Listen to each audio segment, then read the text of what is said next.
साधारण फल।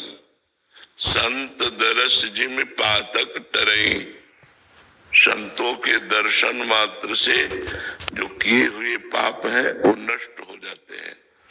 गंगा पापम शशीतापम दैन्यम कल्पतरुष तथा पापम तापम तथा दैन्यम हरति साधु समागमा।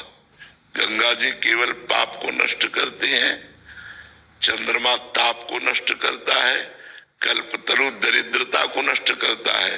यदि संतों का समागम हो जाए, संतों से अपनापन हो जाए और हम उनकी आज्ञा का पालन करने लगे तो पाप ताप दरिद्रता तीनों का नाश हो जाता है।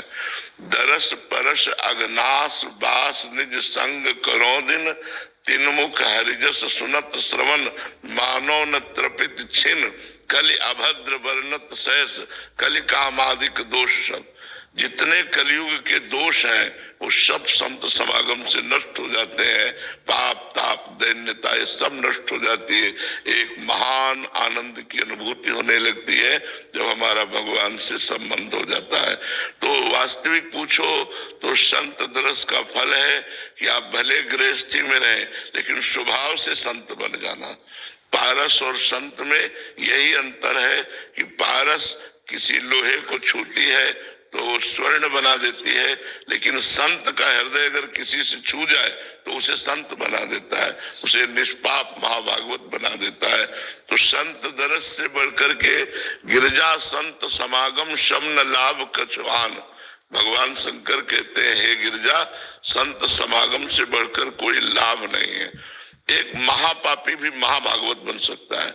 जैसे राधा वल्लभी संप्रदाय के एक महान पुरुष हुए हैं, चतुर्भुज दास जी उनका नाम था। वो भ्रमण करते रहते थे संतों की मंडली लेकर जगत पावन करने के लिए।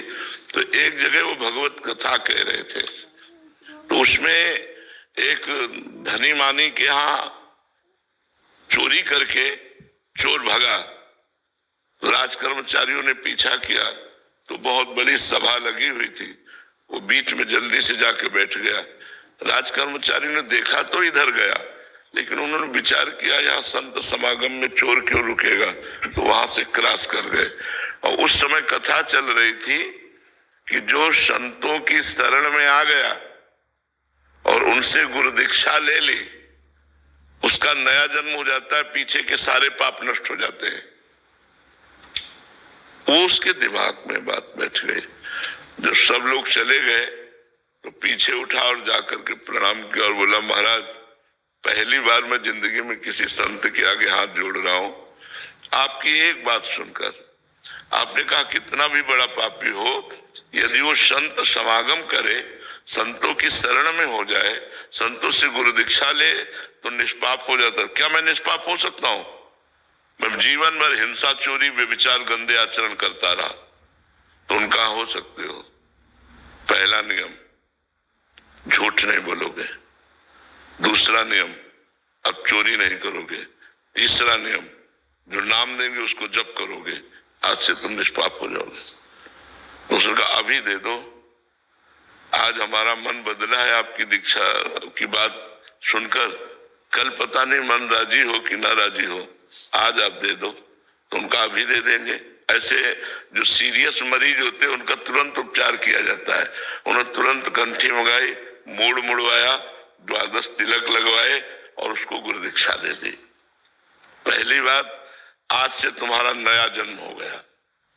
अब तुम्हें झूठ नहीं बोलना, निरंतर नाम जप करना है, सावधानी से अब जीवन व्यतीत करो तो तुम्हारे सारे पाप